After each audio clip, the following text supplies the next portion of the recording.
Je me rappelle quand j'étais petit, ma mère qui est flamande, elle m'emmenait à la cathédrale, donc elle me montrait les peintures et me disait: «Regarde comme c'est beau» et quand on a 4 ans, on voit ça et votre mère dit que ça, c'est la beauté, mais alors ça devient la beauté pour vous.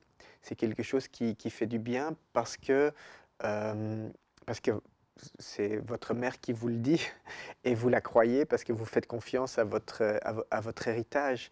Même chose avec mon père, il mettait toujours des phrases du Coran au-dessus de au-dessus de chaque porte.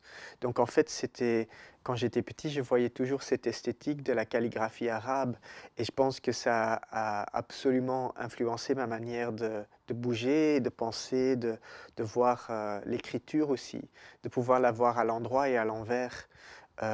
Ces choses-là sont très importantes dans ma formation.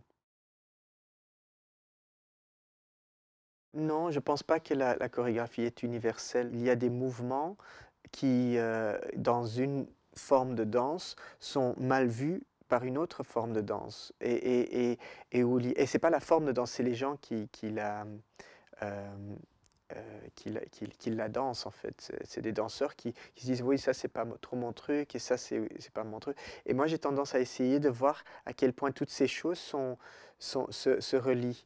Donc j'essaie constamment de jouer entre heu, à jouer les valeurs du mouvement, à me dire: «Oui, mais qu'est-ce qui vaut la peine de faire? Qu'est-ce qui vaut la peine? Comment est-ce que est-ce que ça vaut la peine de bouger comme ceci ou comme cela? Et comment est-ce qu'on ressent la beauté?» Je crois avoir compris un peu que la valeur, existe quand on la met dedans.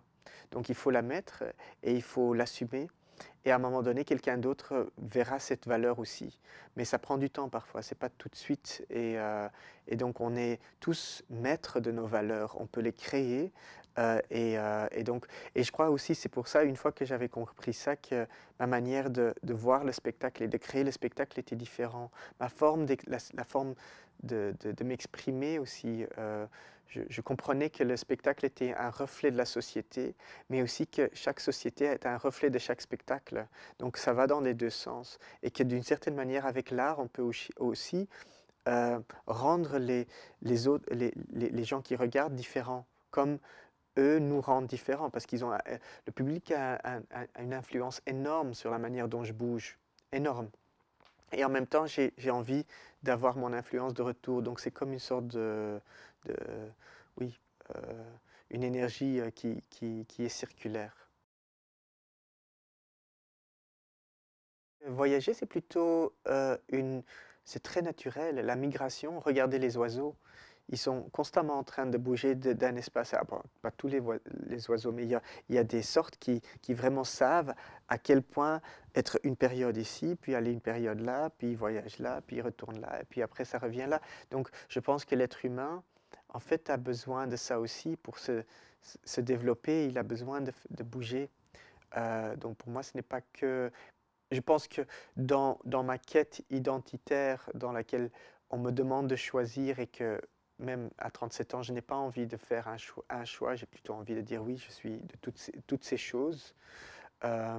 C'est une manière pour moi de survivre. Voyager, c'est une survie.